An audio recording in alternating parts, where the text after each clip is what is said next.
Kita masih memperbincangkan persiapan timnas Indonesia yang akan menghadapi Tiongkok pada 5 Juni nanti di Jakarta di Gelora Bung Karno. Saya masih bersama dengan manajer timnas Indonesia Pak Sumarji dan Bung Ihsan Mahar, jurnalis harian Kompas. Saya tadi bertanya ke Pak Marji. Pak Marji ada 4 anak hilang katanya kalau pecinta sepak bola Indonesia bilang. Sempat masuk di timnas, sekarang masuk lagi. Ada Asnawi, Mangkualam, ada Sayuri Brothers, Yakob dan siapa? Satu lagi? Yakob dan Yance, sorry, agak lupa. Yakob dan Yance sering tertukar. Dan satu lagi juga ada Stefano Lillipali. Alasan utama Coach Patrick memanggil 4 pemain ini apa? Baik, jadi yang pertama, seperti tadi di awal saya sampaikan bahwa ini adalah berdasarkan dari pantauan beberapa pelatih yang sudah memantau secara langsung di pertandingan-pertandingan, baik itu Malut melawan siapa, termasuk Ya. Borneo melawan siapa, termasuk Asnawi. Ya, jadi yang pertama berkaitan dengan 2Y ini, Yakob Yance. Yakob Yance. Ini memang betul-betul di tim, di Malut betul-betul jadi pemain pilar utama dan selalu jadi starter.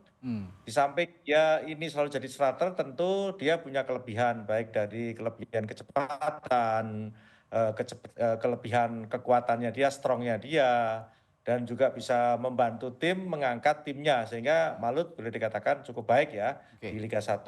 Nah, ini juga tidak kalah penting adalah peran daripada kedua pemain ini, sehingga dari analisa dan juga dari beberapa pantauan tentu memang layak untuk dipanggil. Terus yang kedua berkaitan dengan pemanggilan Asnawi, memang ini kan yang pertama kan posisi Asnawi ini kan Kevin beberapa pemain kan ini ya butuh mengisi pada posisi itu.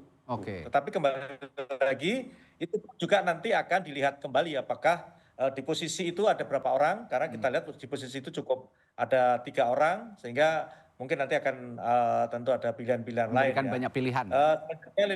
Selanjutnya Lillipali ya, Lillipali kita lihat, kita juga tahu bahwa di klubnya di Borneo cukup baik, dia bisa membuat performa Borneo itu di beberapa kali game di Liga 1 itu cukup baik, walaupun kita lihat bahwa usianya sudah boleh dikatakan 35 tahun ya kalau nggak salah, sehingga di usia yang segitu dia masih mampu untuk bisa mempertahankan performanya, itu juga bagian dari penilaian gitu ya. Sehingga keempat pemain ini boleh dikatakan dipanggil karena memang pilihan pelatih. Ya, ada kebutuhan juga dari Coach Patrick untuk memanggil pasti di pos-pos yang diisi oleh 4 pemain ini tentu saja. Ya, Pak Marji, 5 hari lagi kan training camp dimulai di Bali tanggal 26 ya, di Bali.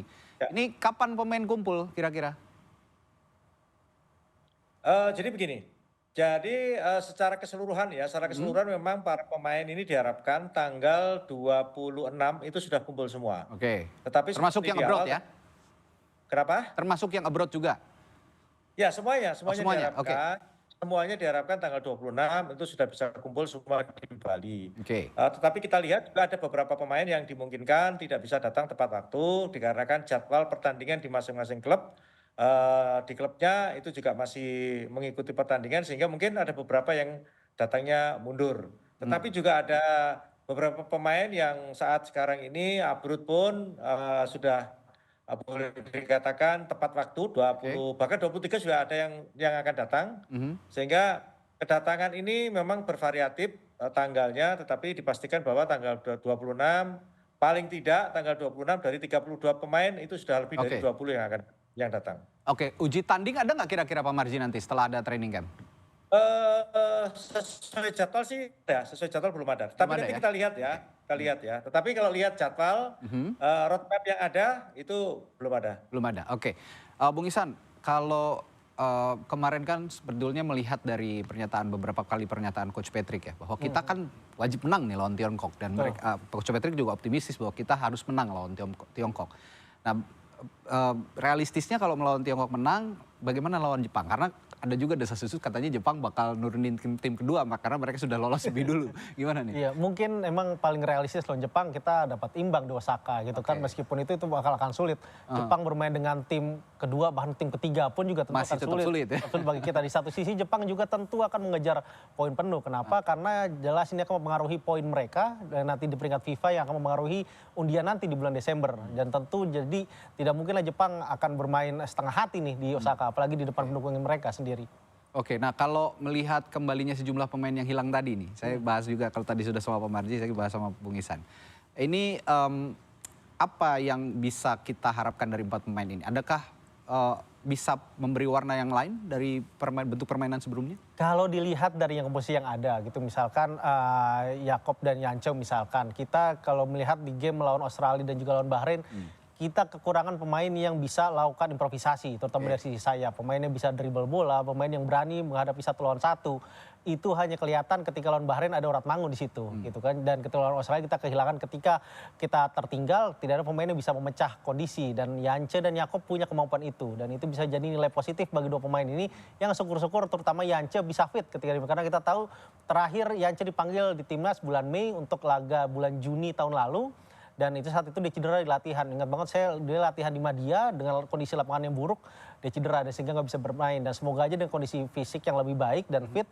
Dan latihan di Bali di tempat Bali United Training Camp yang sangat luar biasa. Tentu bisa membantu mereka lebih baik. Dan di satu sisi juga perlu juga pemain misalkan seperti Stefano Lillipali. Kita butuh pengalaman pemain. Dan Coach Patrick juga tentu memilih dia meskipun kita tahu Lillipali baru bermain lagi di bulan Mei ini baru 2 kali. Setelah cedera kemarin di bulan Februari. Main sebagai starter melawan 2 tim asal Jawa Timur, Madura dan Persebaya, menyumbang 1 gol lawan Madura. Itu nunjukin bahwa secara mental Stefano ini luar biasa. Jadi tentu kita juga butuh pemain senior meskipun umur sudah 35 tahun, tapi dia punya pejuang dan juga dia punya sesuatu faktor X lah yang jelas dibutuhkan untuk melawan Cina nanti. Oke, dan saya juga menyoroti Sayuri Brothers yang terkadang mereka punya sisi eksploitatif yang tinggi. Nah, mereka punya apa? Kejutan-kejutan ketika menghadapi partai-partai penting. Pak Marji, saya juga ingin tanya, ini tadi juga sudah disinggung oleh Bung Isan soal kondisi May Silher sekarang dan juga kondisi Martin Pas. Nah, apakah May Silher saat ini sudah ada update beritanya bagaimana? Jadi sampai dengan saat ini semuanya masih on schedule dan tiket juga sudah kita siapkan dan belum ada pemberitahuan lebih lanjut berkaitan dengan para pemain. Intinya bahwa pemain yang kita panggil 32 pemain itu semuanya sudah menyampaikan bahwa siap datang dan tiket sudah kita kirim ke para pemain. Termasuk May Silhers ya? Semuanya sudah kita kirim. Nah, kalau kondisi Martin Pas yang tidak bisa main lawan Tiongkok nanti, ini tentu saja kita masih punya Emil Audero. Kondisi Emil sejauh ini bagaimana? Pembicaraan terakhir di grup kondisinya baik-baik saja, tidak ada masalah apa-apa. Ya kita doakan mudah-mudahan di klubnya juga tidak ada apa-apa sehingga bisa ke Jakarta tepat sesuai dengan jadwal tiket yang sudah kita siapkan. Ya, tentu saja kita berupaya sekuat tenaga meraih poin maksimal melawan Tiongkok. Dan tadi meskipun agak kurang realistis, tapi kita juga harus punya upaya untuk bisa imbang minimal melawan Jepang nanti ya di Osaka ya bermain ya. Osaka. Oke. Baik, terima kasih Pak Marji, Bung Isan telah berbagi informasi dan perspektifnya di Sapa Indonesia Malam hari ini. Sampai jumpa lagi Pak Marji, selamat malam.